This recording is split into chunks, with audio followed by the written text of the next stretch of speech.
الذين آمنوا وتطمئن قلوبهم بذكر الله ألا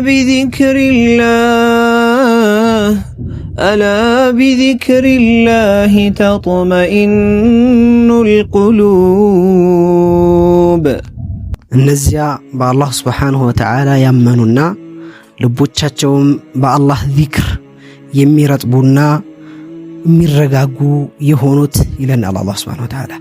አላ አዋጅ ቢዚክሪላህ አላህን በማስታወስ አላህን በማውሳት ተጥመኢኑል ቁሉብ የሰው ልጆች ልብ ይረጋጋሉ፣ ከጭንቀት ይወጣሉ ይለናል ማለት ነው አላህ ስብሓንሁ ወተዓላ። ፈዝኩሩኒ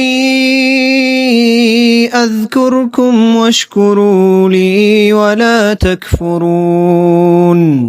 አስታውሱኝ አስታውሳችኋለሁ፣ ወሽኩሩ ሊ ኒዕማዬን ደግሞ አመስግኑኝ፣ ወላ ተክፉሩን አትካዱኝ ይላል አላህ ስብሓንሁ ወተዓላ። ለአመስጋኞች ይጨምርላቸዋል። ሸከርቱም ለአዚደነኩም ወለኢን ከፈርቱም ኢነ ዓዛቢ ለሸዲድ ነው የሚለው። እናንተ ካመሰገናችሁ ይጨምርላችኋለሁ፣ ከካዳችሁሳ ኢነ ዓዛቢ ለሸዲድ የኔ ቅጣት በጣም እጅግ ብርቱ የሆነ ቅጣት ነው ይለናል ማለት ነው።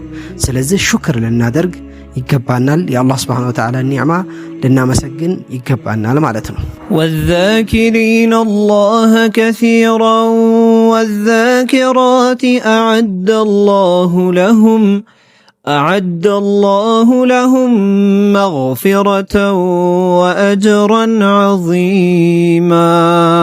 አላሁ ስብሓንሁ ወተዓላ ስለ ዚክር ጉዳይ ሲያነሳ ምን አለ?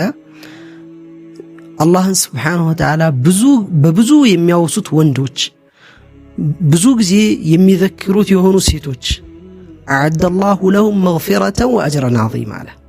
ለእነዚህ አላህን ብዙ ጊዜ ለሚያወሱ ባሪያዎቹ አላህ አዘጋጅቶላቸዋል መግፊረተን መሐርታን፣ እንግዲህ ወንጀላቸውን ይቅር ይላቸዋል ማለት ነው። አላህ ስብሓንሁ ወተዓላን ብዙ ጊዜ የሚያወሱ የሆኑ ሰዎችን ወንጀላቸውን ይቅር ይላቸዋል።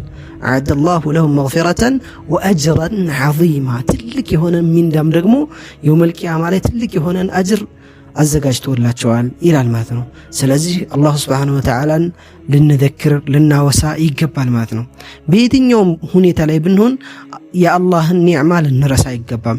የአላህ ስብሓንሁ ወተዓላን ጸጋ ልንዘነጋ አይገባንም ማለት ነው። ልናመሰግነው ይገባል። ለዚህም አላህ ስብሓንሁ ወተዓላ ምን ይላል? ኢዕመሉ አለ ዳውድ ሹክራ ወቀሊሉ ሚን ዒባዲየ ሸኩር ይላል። ኢዕመሉ አለ ዳውድ ሹክራ፣ እናንተ የዳውድ ቤተሰቦች ሆይ ምስጋናን ስሩ ይላል። ሹክር የሚባለው ነገር ብዙ ሰው የሚገምተው እንዴት ነው? አልሐምዱሊላህ ማለት ብቻ ይመስለዋል። ላ እንደዛ አይደለም። ዓሊም ከሆንክ ዕልምህን ማስተማርህ ሹክር ነው። ሀብታም ከሆንክ ገንዘብህን ሰደቃ መስጠትህ ይሄ ሹክር ነው። አላህ ስብሓንሁ ወተዓላ የሰጠህን ኒዕማ በቦታው ላይ መዋሉ ሹክር ነው። ለዚህም ሲባል ነው አላህ ስብሓንሁ ወተዓላ ምን ያለ? ወቀሊሉ ሚን ዒባዲየ ሸኩር፣ ከባሪያዎቼ በጣም ጥቂቶቹ ናቸው አመስጋኝ የሆኑት ይላል ማለት ነው አላህ ስብሓንሁ ወተዓላ። هذا وآخر دعوانا أن الحمد لله رب العالمين والسلام عليكم ورحمة الله وبركاته.